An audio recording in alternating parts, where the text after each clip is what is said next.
Whole মাছের তরকারি কিন্তু হয়ে গেছে, এই যে লাল লাল জাল জাল মাছখান কিন্তু প্রায় 5 কেজি ওজনের হবে। দেখো কত সুন্দর রাঁধতেছে, বাংলাদেশের রান্নার আমাকে গরম স্টাইলের রান্না, বুঝলা। দেখো মশলা টশলা কিন্তু বাটে লইছি। এখন এই যে কষা হয়ে গেছে, এখন এই যে মাছ কাটতেছে। দেখো মাছখান কিন্তু ভালোই বড় ছিল, তোমাকে কি কব, তা এই ছোটো ছোটো করি নাই, বড় বড়ই করেছি। আর এদিকে মাছের মাথাটা লাফা ছিল। চলো ভিডিওখান শুরু করা যাক। দেখতে দাও, ফুল ভিডিও স্কিপ করবো না কিন্তু, সেই সুন্দর। নমস্কার বন্ধুরা, আয় বসছি গরম স্টাইলে শোল মাছের লাল লাল ঝাল করবো। তা আমি একা করবো না, করবে আমার সাথে একটা দিদি। তো চলো কেমন রান্না করি, তোমরা কিন্তু ফুল ভিডিও দেখবা। চলো শুরু করা যাক রান্নাটা। তো আজকে রান্না করবো গ্যাসে কিন্তু, কারণ বুড়ো মানুষ তো, উনুনে বসা কষ্ট। তো চলো দেখতে থাকো তোমরা। প্রথমেই মাছখান কাটে নিচ্ছে, আমি তো কাটতে পারি না, আমার মামি আছে, তো মামি কাটে দিচ্ছিল।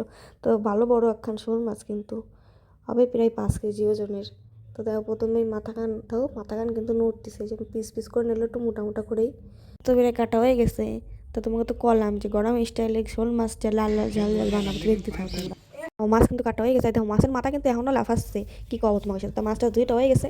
এখন ওদের যখন মাহাই নেছে, এখন এদিকে কড়াইও গরম হয়ে গেছে। এখন মাছটা ভাজা হবে, গরম স্টাইলে শোল মাছের তেল ছেলে বানায়, তোমার দেখতে থাও। মাছ এখানে কিন্তু এখন দিয়ে দেবো, বাজ দিই লাল লাল বাজা, নাহলে ভালো হবে না খাইতে। তো যাই ধর দিদি খান আমার হেল্প করতেছে, তোমার দেখতে থাও, সেই টেস্টি হয়। ভালো রাঁধতে পারে, কি কবো তোমার। তোমরা কে খাও শোল মাছ কিন্তু কমেন্ট করে জানাবে। প্রথমে তো দিয়ে দিলে যে মাছগুলো পুরো কড়া কড়া করে ভাজা হবে, নাহলে আবার কিন্তু খেতে ভালো লাগবে না। আমার তো ভালো লাগে না, আমি কোনো দিন খাই না বিলের মাছ। তো আজকে খাইছিলাম একটুখানি, জলটা যা হয়েছিল না। তো তোমরা দেখতে থাও, তোমাকেও খাতে ইচ্ছা করবে দেখলেই। তো এই যে মশলা এখন বাটে নেবো। দেখো কী কী লাগতেছে, যে জিরে আছে, তারপরে আছে আদা, গোটা গরম মশলা, শুকনো লঙ্কা, কাঁচা লঙ্কা, এই ছিল বাটে নিচ্ছিল, মামি বাটে দিচ্ছিলো। আমি বাটছিলাম জিরে, তাই ধরো সব বাটা হয়ে গেছে। এখন দিয়ে দেবে তেলে, মানে ফোড়ন টোড়ন দেবে না, তেলে একেবারে দিয়ে দেবে প্রথমেই আদা বাটা। তো তোমার কী দেখছে, আমি তো ছিলাম না, তা ক্যামেরাম্যান আমার অন্য একজন ছিল, সে ধরছিল। দেখো কী কী দিয়েছে, দেখতে থাও। বমি কি আদা এইটা দিলে আদা আদা রাখি আদা কব তোমাকে সাথে। আমার ক্যামেরাম্যান তো সেরকম কিছু করতেই পারে না, ওর জন্য যেটুকুনি পারছে সেটুকু তোমার সাথে শেয়ার করছে। তো এই যে মশলা খান ভালো করে কষায় নিয়েছে সব কটা দিয়ে, এই যে মাছখান দিয়েছে, মাছখান দিয়ে কষায় দিয়ে দেবে জল। জল দিয়ে মাছখান নাড়া হতে পারে।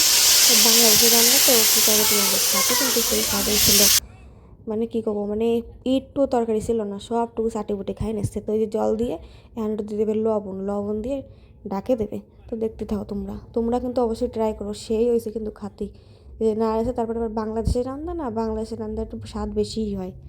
এদের নাম হয় যে গোটা ওটা নেছে, ডাকে দিল, উতরাই গেছে। এই যে একটু নাড়াই নেবে, দেখতে থাকো তোমরা। দেখেই তো আমার এখন খাতে ইচ্ছে করতেছে, এডিট করতে বসে বসে। দেখো কত সুন্দর হয়েছে কালারটা, দেখেই আমার খাতে ইচ্ছে করতেছে। এই যে নাড়াই নিল আর একটু। তোমরা কিন্তু অবশ্যই ট্রাই করো করে, দেখো কীরকম হয়েছে খাইতে। আমার তো বেশ ভালো লাগছে। তো দেখো ওই কত সুন্দর কালারটা আইছে, লাল লাল ঝাল ঝাল শোল মাছের ঝোল। আমার তো দেখি খাতে ইচ্ছে করতেছে। তো এই জায়গা এই যে সবাই দিয়ে দিছি খাতি, তো সবাই তো বলো সেই হয়েছে। তো সেই রিভিউটা নিয়ে আয় নাই, খাচ্ছে। দেখো ওই যে আরেকজনে দিয়ে দিছি। যদি তোমাকে ভালো লাগে তো ভিডিওটা অবশ্যই লাইক কমেন্ট শেয়ার সাবস্ক্রাইব করে দেবো। বাই।